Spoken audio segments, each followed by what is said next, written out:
اس وقت ناظرین سکرین پر آپ کو دو روایات نظر آ رہی ہیں، ہم ان دونوں روایات پر اکٹھے ہی بات کریں گے۔ سب سے پہلے ہم ان روایات میں استعمال ہونے والے الفاظ کو جان لیتے ہیں۔ ان میں پہلا لفظ ہے دابا، اور جس کے معنی ہم پیچھے کئی مرتبہ بیان کر چکے ہیں اور واضح کر چکے ہیں۔ دابا دابا کہتے ہیں حرکت کرنے والی مخلوقات کو، وہ جو تیر کر، رینگ کر، چل کر یا اڑ کر حرکت کرتی ہیں۔ اگلا لفظ ہے ذات، جس کے معنی ہے بذات خود، اپنے آپ میں، جس سے بنایا یا جس سے وجود میں آیا۔ اگلا لفظ ہے مؤلفہ، جس کے معنی ہے مختلف اشیاء یا پرزہ جات وغیرہ کا مرکب، مختلف پرزہ جات یا مواد کا بنا ہوا اور لکھا ہوا۔ اگلا لفظ ہے زغب، جس کے معنی روئی، اون اور اس طرح کا وہ تمام نرم مواد جس سے صوفے، بیڈ، بستر، کمبل وغیرہ بنائے جاتے ہیں۔ اور جیسے مختلف جانوروں کے جسم پر ایسے بال ہوتے ہیں جو اون کی طرح ہوتے ہیں، یا درختوں اور پودوں پر ایسا مواد اگتا ہے جو روئی کی طرح ہوتا ہے، یا پرندوں کے جو پنکھ ہوتے ہیں۔ اگلا لفظ ہے ناظرین ریش، جس کے معنی ہے کرسیاں، صوفے وغیرہ۔ جیسے انسان کے جسم پر لباس ہوتا ہے، اس طرح کسی بھی شے کا اس مواد سے ڈھکا ہونا، طے چڑھا ہوا ہونا، جس مواد سے بال یا پرندوں کے پنکھ وغیرہ وجود میں آتے ہیں۔ آج اس مواد کو پینٹ کا نام دیا جاتا ہے۔ جب اس پینٹ کو کسی بھی شے پر کیا جاتا ہے تو باریک سی پلاسٹک کی طرح کی تہ وجود میں آ جاتی ہے، جیسے آج گاڑیوں، جہازوں وغیرہ پر پینٹ کیا جاتا ہے، اور کپڑے یہ ایسے مواد سے ڈھکے ہونا۔ اگلا لفظ ہے لون، جس کے معنی ہے رنگ۔ اگلا لفظ ہے وبر، جس کے معنی ہے ہر طرف سے یا بہت زیادہ یا زیادہ تر حصہ اس مواد سے ڈھکا ہونا، تہ چڑھا ہوا ہونا، جس مواد سے بال یا پرندوں کے پنکھ وجود میں آتے ہیں۔ آج اس مواد کو پینٹ کا نام دیا جاتا ہے۔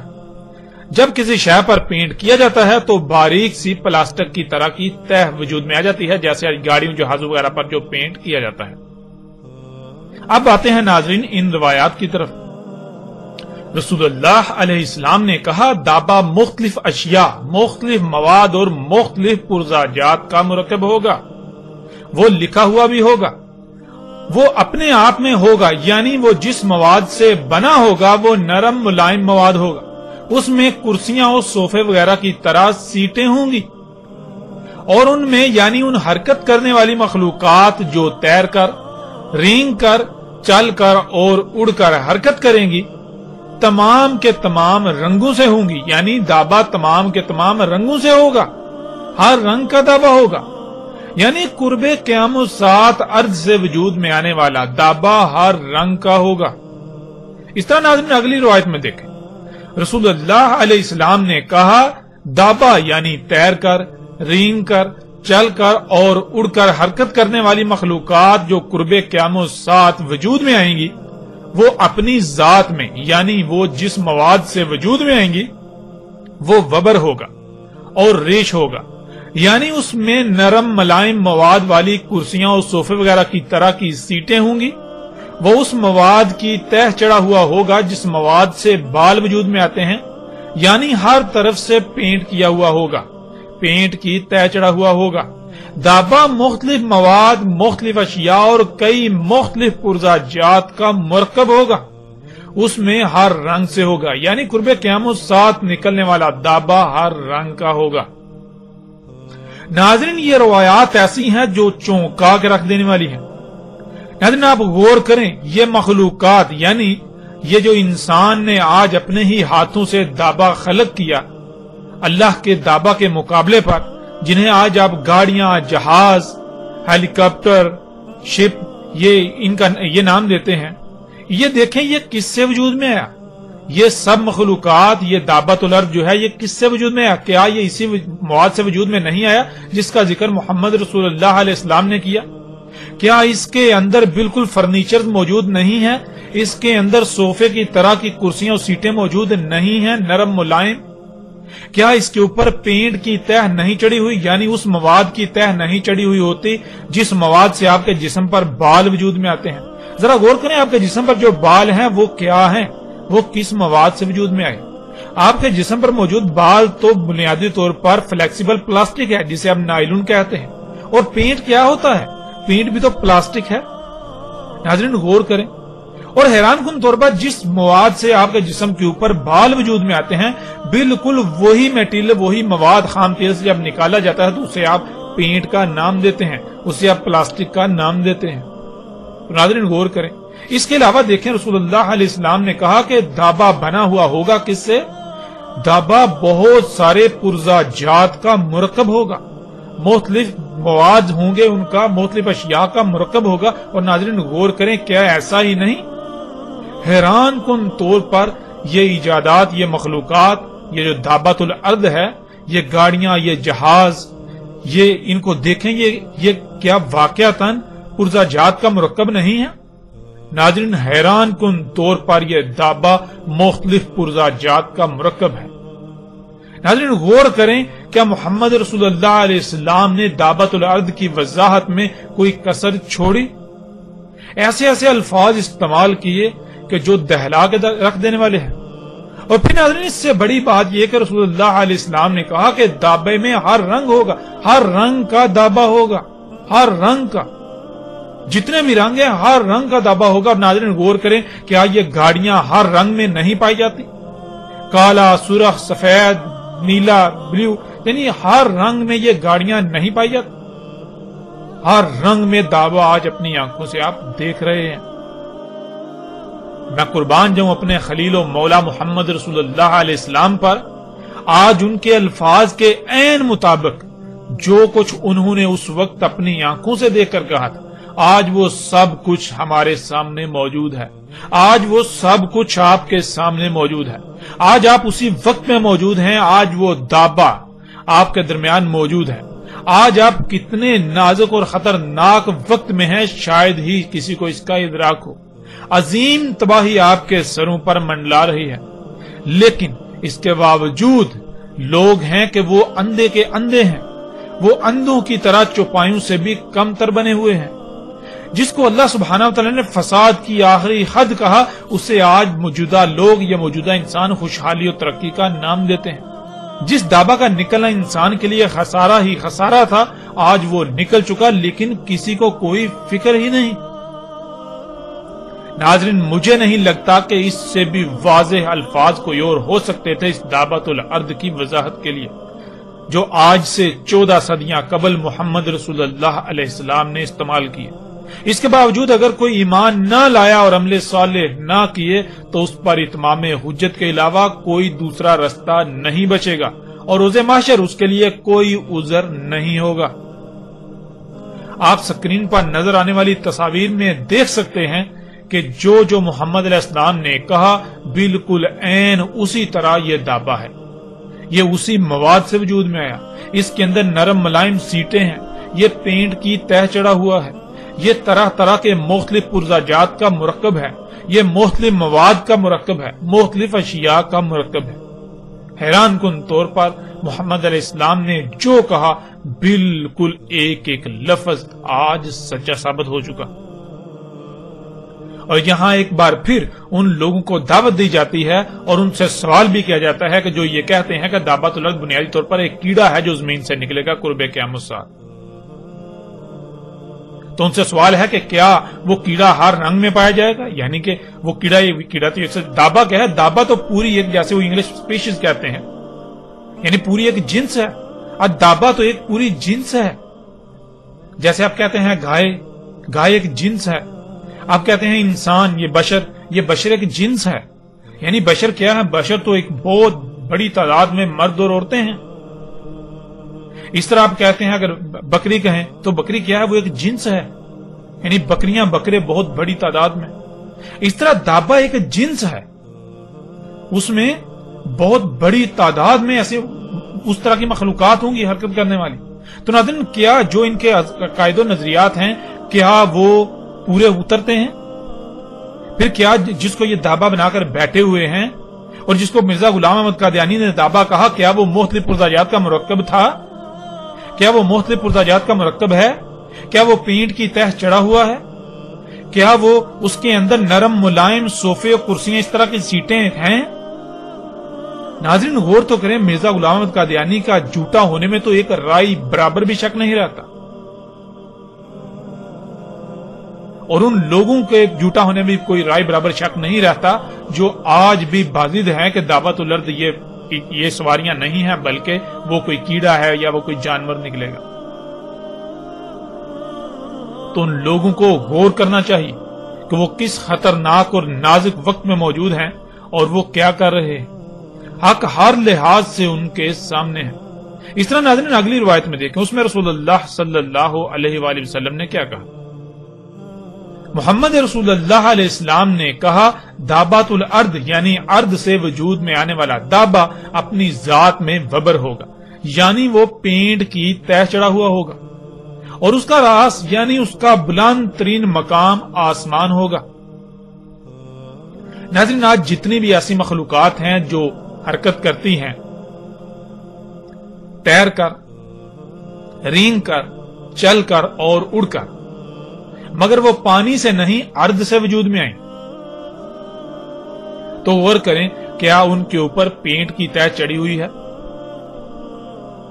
اور غور کریں ان میں سے جو بلند یعنی کہ دابت الارض کا جو بلند ترین مقام ہے کیا وہ آسمان نہیں ہے؟ ان میں سے جو ہوا میں اڑتی ہیں مخلوقات جنہیں آپ جہاز کہتے ہیں، ہیلی کاپٹر کہتے ہیں، کیا اس کا بلند ترین مقام آسمان نہیں، فضا بلندی نہیں؟ ناظرین حقیقت ہر لحاظ سے آپ کے سامنے ہے. آج آپ اپنی آنکھوں سے دیکھتے ہیں کہ اس دابا میں سے کچھ تو زمین پر چلتے ہیں، رینگتے ہیں، اور کچھ جو ہے وہ سمندروں میں تیرتے ہیں، اور کچھ جو کہ اس کا بلند ترین مقام ہے وہ آسمان میں ہے، یعنی خلا میں زمین سے بلند تھا. اس طرح ناظرین اگلی روایت دیکھیں، رسول اللہ علیہ السلام نے کہا دابا کا بلند ترین مقام پہنچے گا بادلوں کو. ناظرین اس روایت سے بھی کوئی شک رہ جاتا ہے دابا کو پہچاننے میں. دابت الارض جو ارض سے وجود میں آئے گا قرب قیام الساعۃ، ان مخلوقات کا جو بلند ترین مقام ہوگا ان میں سے، یعنی جو بلند مقام ہوگا ان کا وہ کون سا ہوگا؟ وہ بادلوں کو پہنچے گا. تو ناظرین غور کریں کیا یہ جہاز، یہ ہیلی کاپٹر کیا بادلوں کو نہیں پہنچتے؟ حقیقت ہر لحاظ سے آپ کے سامنے ہے. اس طرح ناظرین اگلی روایت، رسول اللہ علیہ السلام نے کہا دابا انہیں زخمی کرے گا، ٹکریں مار کر چوٹیں لگائے گا، انہیں گہرے زخم لگائے گا، انہیں جسمانی نقصان پہنچائے گا. ناظرین اب سوال یہ پیدا ہوتا ہے کہ آج کیا آپ اپنی آنکھوں سے یہ سب ہوتا ہوا نہیں دیکھ رہے؟ روزانہ سینکڑوں نہیں بلکہ ہزاروں کی تعداد میں دنیا بھر میں لوگ گاڑیوں وغیرہ کے حادثات میں شدید زخمی ہوتے ہیں، اور ان میں سے کچھ تو بچ جاتے ہیں اور کچھ موت کا شکار ہوتے ہیں. ناظرین غور کریں کیا یہ دابا لوگوں کو ٹکریں نہیں مار رہا؟ ناظرین غور تو کریں، یہ گاڑیاں ٹکریں نہیں مار رہی، ایکسیڈنٹس حادثات نہیں ہو رہے ان سے، یہ دابا لوگوں کو چوٹیں نہیں لگا رہا، انہیں زخمی نہیں کر رہا ٹکریں مار کے. ناظرین حقیقت آپ کے سامنے ہے. ناظرین اس قدر وضاحت کے باوجود بھی دابا کے بارے میں کوئی شک رہ جاتا ہے؟ ذرا غور تو کریں. ایک طرف اللہ سبحانہ و تعالیٰ ایک انسان کا قتل پوری انسانیت کے قتل کے برابر قرار دیتے ہیں، تو وہیں دوسری طرف انسان کا خلق کردہ دابا یعنی یہ تیر کر، رینگ کر، چل کر اور اڑ کر حرکت کرنے والی مخلوقات سالانہ لاکھوں انسانوں کے قتل کا سبب بنتی ہیں. یہ دابا لاکھوں کو یتیم کرتا ہے، لاکھوں کو بیوہ کرتا ہے، لاکھوں ماؤں کی گودیں اجاڑ دیتا ہے، اور نہ جانے کتنی ہی تعداد میں لوگوں کو زخمی کر رہا ہے، اپاہج و مفلوج کر دیتا ہے. لیکن اس کے باوجود ہر کوئی انسان اسے اپنے لیے مسیحا یعنی فائدہ مند اور سہولت ہی تصور کرتا ہے، سہولت ہی سمجھ رہا ہے، فائدہ مند سمجھ رہا ہے، اور اس لیے کیونکہ وہ صرف اس کا ایک ہی رخ دیکھتا ہے. یہی تو ناظرین دجل ہے، یہی تو دجال ہے جو دنیا اور آخرت تباہ کر رہا ہے، لیکن اس کے باوجود وہ لوگوں کو مسیحا نظر آ رہا ہے. ناظرین ذرا تصور کریں آپ کا بیٹا، بیٹی، ماں، بہن یا بھائی وغیرہ اس دابا کی ٹکر سے موت کا شکار ہو جائے تو آپ کو کیسا لگے گا؟ کیا آپ کو تب بھی یہ دابا مسیحا ہی نظر آئے گا؟ نہیں، بالکل نہیں. یہی فرق ہے ناظرین آج پوری دنیا میں خوراک ہے ہی خبیث جسے کھا کر انسان خود غرض ہو چکے ہیں۔ کوئی بھی ایسا نہیں کہ جو خود کو دوسرے کی جگہ پر رکھ کر اس کا دکھ درد محسوس کرے۔ جب اپنے سر پر پڑتی ہے تب ہی کچھ نظر آتا ہے، ورنہ آج تقریباً سب کے سب ہی اندھے اور بہرے ہو چکے ہیں، سب کے دل مردہ ہو چکے ہیں، سب کے دل اندھے ہو چکے ہیں۔ اس کے علاوہ اگر صرف اس بات پر غور کر لیا جائے کہ اس دابا کی صرف تخلیق سے ہی کائنات میں کتنی مخلوقات کے حقوق پامال ہوتے ہیں، کتنی بڑی سطح پر فساد ہوتا ہے، کتنی مخلوقات کا قتل ہوتا ہے، تو انسان کے رونگٹے کھڑے ہو جائیں۔ لیکن اس کا ادراک یوم القیامت کو ہی ہوگا۔ آج بے شک آپ اپنی آنکھیں بند رکھیں، عنقریب بہت جلد آپ حقیقت خود تسلیم کریں گے، لیکن تب آپ کو تسلیم کرنا کوئی فائدہ نہیں دے گا۔ اس طرح ناظرین بڑھتے ہیں اگلی روایت کی طرف۔ رسول اللہ علیہ السلام نے کہا اس میں کچھ شک نہیں، دابا ہوگا، اس میں ہر رنگ کا دابا ہوگا۔ اور ناظرین آج آپ اپنی آنکھوں سے یہ سب کچھ دیکھ رہے ہیں، کیا یہ دابا ہر رنگ میں موجود نہیں ہے؟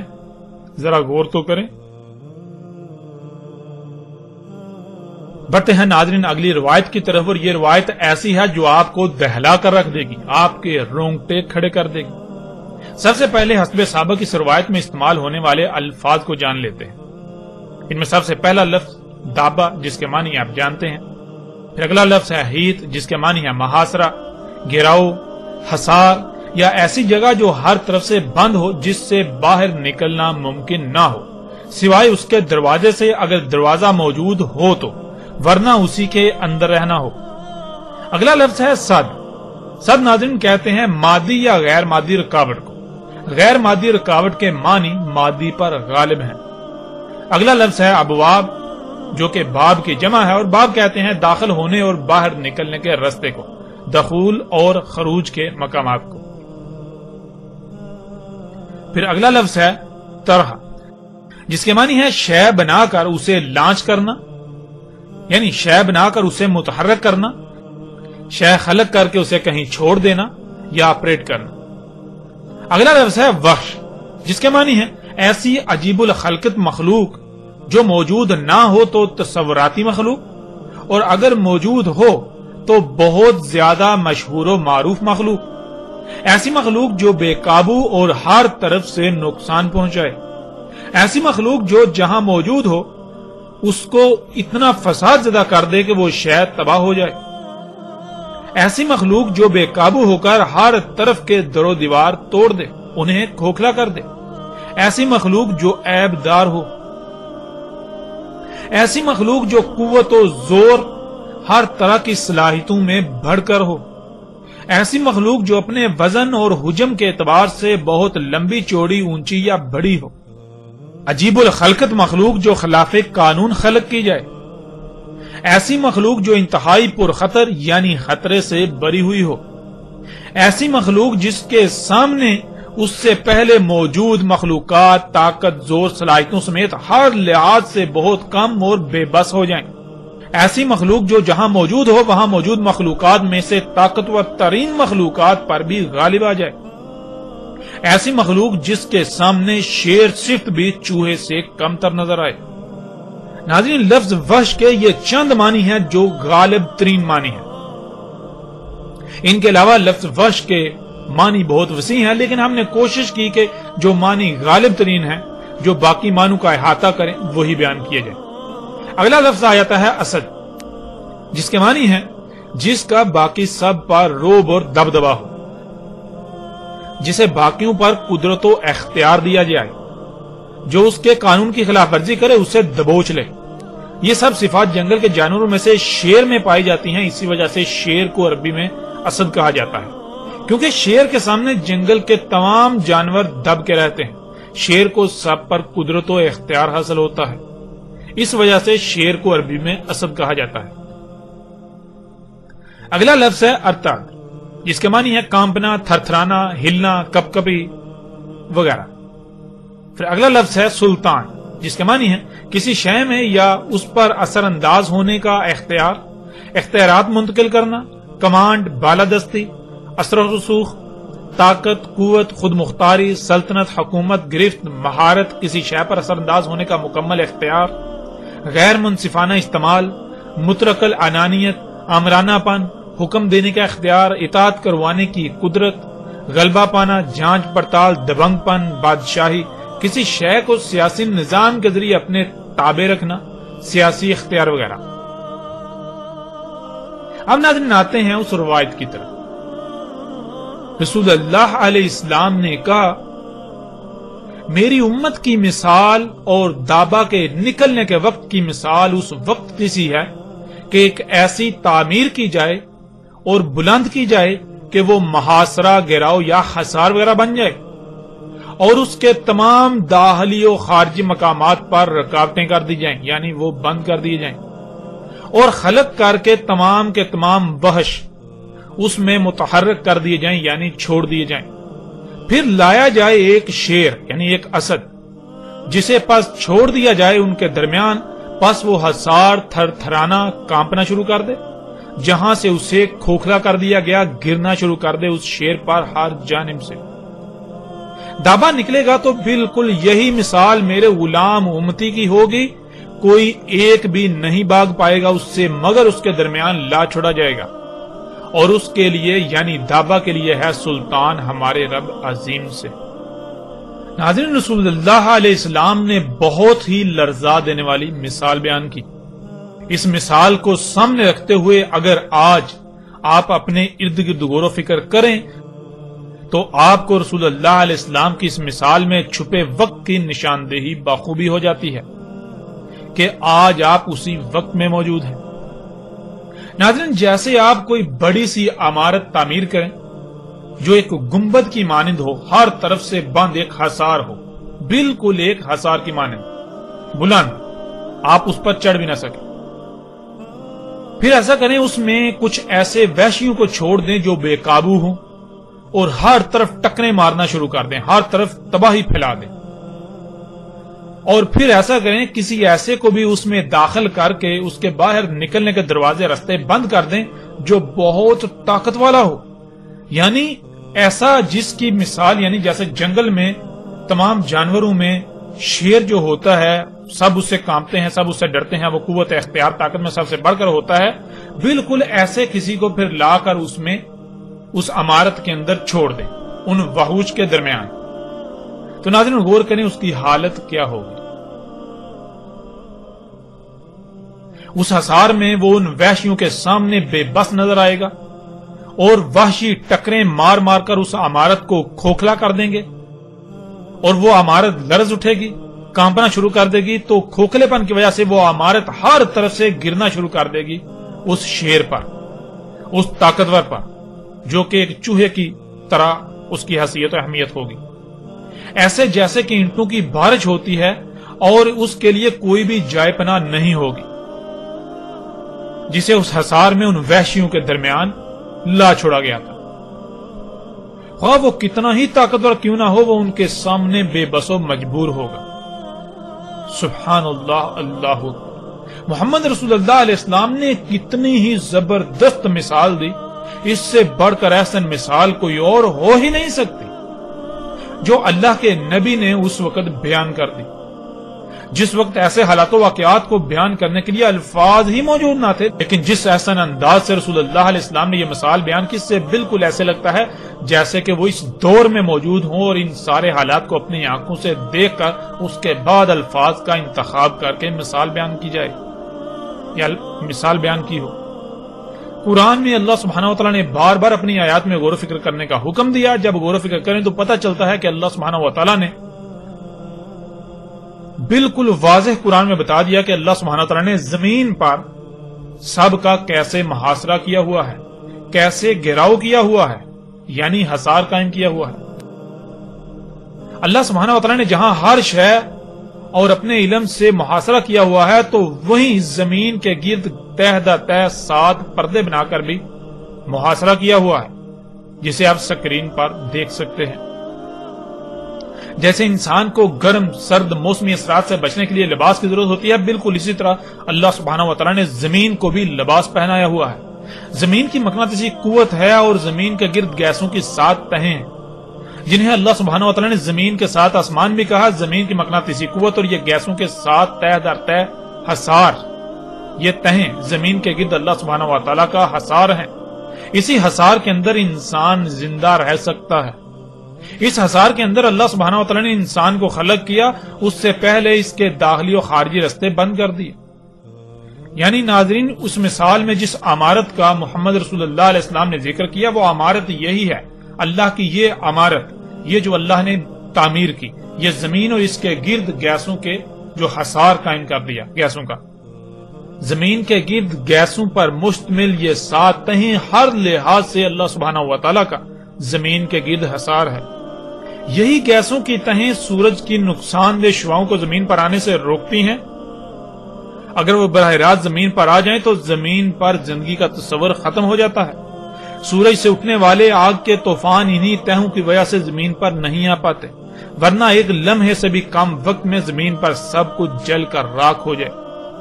یہی حصار زمین پر بخارات کی شکل میں اوپر اٹھنے والے پانی کو باہر خلا میں جانے سے روکتا ہے اور پھر وہ پانی واپس زمین پر بارش کی صورت میں اترتا ہے۔ یہی گیسوں کی تہیں یعنی یہی حصار لا تعداد پتھروں شہابیوں کو زمین پر آنے سے روکتا ہے، ورنہ زمین پر ہر شے تباہ ہو جائے۔ اس کے علاوہ اگر ان پر لکھا جائے یا ان پر بات کی جائے، اس حصار پر بات کی جائے تو ایک وسیع بات کی جا سکتی ہے۔ ہمارا مقصد اللہ سبحانہ و تعالیٰ کے بنائے ہوئے اس حصار کو سمجھنا ہے جسے محمد رسول اللہ علیہ السلام نے ایک مثال سے یعنی ایک عمارت سے تشبیہ دی۔ پھر ناظرین، اللہ سبحانہ و تعالیٰ نے زمین کے اندر بھی انتہائی پیچیدہ نظام بنا دیا اور اس طرح زمین کے اوپر بھی انتہائی پیچیدہ نظام بنا دیا۔ اللہ سبحانہ و تعالیٰ نے تمام مخلوقات کو خلق کر کے جس مقصد کے لیے خلق کیا انہیں ان کے مقامات پر رکھ کر اس مقصد کو پورا کرنے پر لگا دیا۔ اگر کوئی بھی مخلوق اپنے مقام سے ہٹ جائے گی تو پھر زمین کا توازن برقرار نہیں رہے گا، پھر زمین پر بھی ہر طرف سے اسی طرح تباہی آئیں گی جیسے مثال میں اس حصار کا بیان کیا گیا۔ پیچھے ناظرین وحش کے معنی بیان کیے جا چکے ہیں۔ جب الوحش نے اللہ سبحانہ و تعالیٰ کے خلق کیے ہوئے اس حصار میں ہر طرف فساد و تباہی برپا کرنا تھی، اس کو رسول اللہ علیہ السلام نے دابا کہا، دابات الارض کہا۔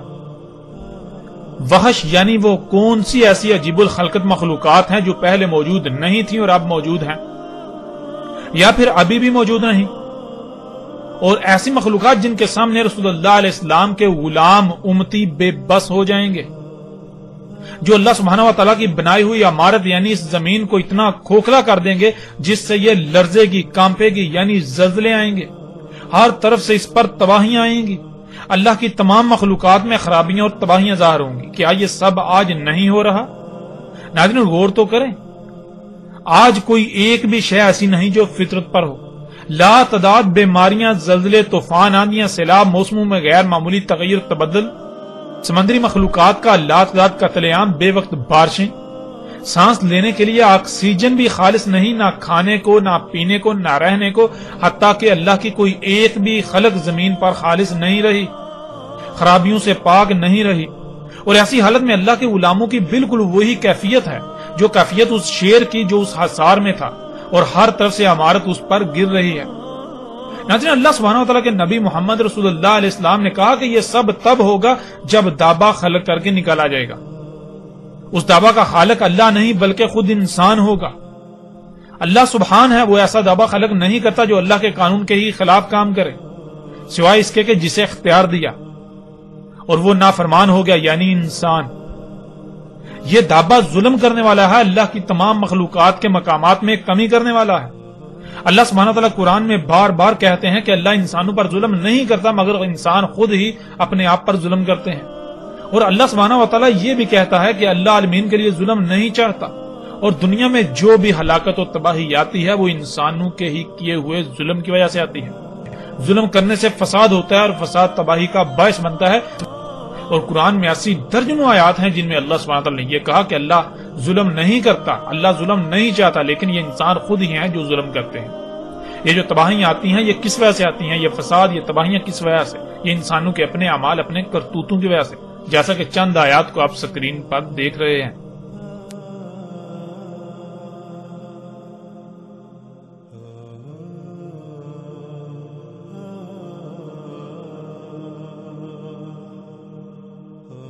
اب ناظرین غور کریں، الوحش یعنی عجیب الخلقت مخلوقات جو محمد رسول اللہ علیہ السلام کے دور میں اور آج سے کچھ ہی عرصہ پہلے کوئی وجود نہیں رکھتی تھی، جو کہ آج موجود ہیں اور ہر طرف موجود ہیں، جو بہت مشہور و معروف ہیں، اتنی واضح ہیں جیسے دن کے وقت سورج جسے دیکھنے سے آنکھیں چلے آ جائیں۔ یعنی سورج اتنا واضح ہوتا ہے لیکن وہ دیکھنا بہت مشکل ہو جاتا ہے۔ آج بالکل اسی طرح وہ الوحش دندناتے پھر رہے ہیں لیکن کسی کو بھی نظر نہیں آ رہے، اور اللہ کی زمین پر ہر شے میں تباہی مچا رہے ہیں، ہر شے کو کھوکھلا کریں، زمین کو کھوکھلا کریں، اللہ کی عمارت کو عیبدار کر رہے ہیں، کھوکھلا کر رہے ہیں، اور مومن اللہ کے غلام اس شیر کی طرح بے بس ہیں، بالکل بے بس۔ اور ناظرین سکرین پر نظر آنے والی تصاویر میں آپ دیکھ سکتے ہیں کہ اللہ کا دابا اللہ کا غلام اور اس کے مقابلے پر انسان کا دابا الوحش جو تباہی مچا رہا ہے، زمین کو کھوکھلا کر رہا ہے، جس سے پہاڑوں کو کاٹا جا رہا ہے، زمین کی مائننگ کی جا رہی ہے، پہاڑوں کی مائننگ کی جا رہی ہے، اسے کھوکھلا کیا جا رہا ہے، جس سے پھر زمین کا توازن بگڑ گیا، اس کی وجہ سے پھر زلزلے آ رہے ہیں، طرح طرح کی تباہیاں، طوفان، سونامی آ رہے ہیں، طرح طرح کی بیماریاں، اور کیا کچھ نہیں ہو رہا۔ اور مومن جو کہ اللہ کا غلام ہے، جس کی حیثیت یعنی کہ جو زمین پر اللہ کا مالک ہے، جو اللہ کا نائب ہے، وہ ان وحوش کے سامنے بالکل بے بس ہے، ان مخلوقات کے سامنے بالکل بے بس ہے۔ یہ مخلوقات زمین کو اس طرح کھوکھلا کر رہی ہیں کہ انہیں کوئی روکنے والا ہے ہی نہیں، جیسے کہ ان کو سلطان حاصل ہے، ان کو قدرت حاصل ہے، ان کو سلطنت حاصل ہے، انہیں کوئی روکنے والی، یعنی مومن ان کو چاہ کر بھی نہیں روک سکتا۔ ناظرین تصاویر میں نظر آنے والی مشینوں سمیت باقی آج جتنی بھی ایسی مشینیں ہیں جن میں ہر قسم کی گاڑیاں بھی ہیں، یہ تمام وہ وحوش ہیں جن کا نہ صرف قرآن میں بھی ذکر ہے بلکہ محمد رسول اللہ علیہ السلام نے ان کے بارے میں تفصیل سے آگاہ کر دیا تھا، اور رسول اللہ علیہ السلام کے الفاظ کے عین مطابق آج مومن دابا کے سامنے، ان وحوش کے سامنے بالکل بے بس ہیں۔ ان وحوش نے، دابا نے اللہ کی بنائی ہوئی اس عمارت زمین کو ہر طرف سے اتنا کھوکھلا کر دیا کہ یہ عمارت آج ہر طرف سے گر رہی ہے۔ زلزلے، سیلاب، طوفان، بیماریاں، زمین کا دھنسنا، مصائب، تکالیف، جنگ و جدل سمیت ہر طریقے اور ہر طرف سے اللہ کی عمارت گر رہی ہے، تباہیوں کا شکار ہے، اور مومن اس شیر کی طرح بے بس ہیں جو ان وحوش کے درمیان لا کر چھوڑ دیا گیا اور عمارت کا دروازہ بند کر دیا گیا۔ اگر کوئی مومن ہو تو اسے اس کا بخوبی ادراک ہے۔ یہ تھا ناظرین زمین سے نکلنے والا دابا۔ یہ اس وقت نکلنا تھا جب قول واقع ہونا تھا، اور پیچھے ہم گزشتہ ایک ساتھ میں ہر لحاظ سے کھول کھول کر واضح کر چکے کہ قول تو کب کا واقع ہو چکا۔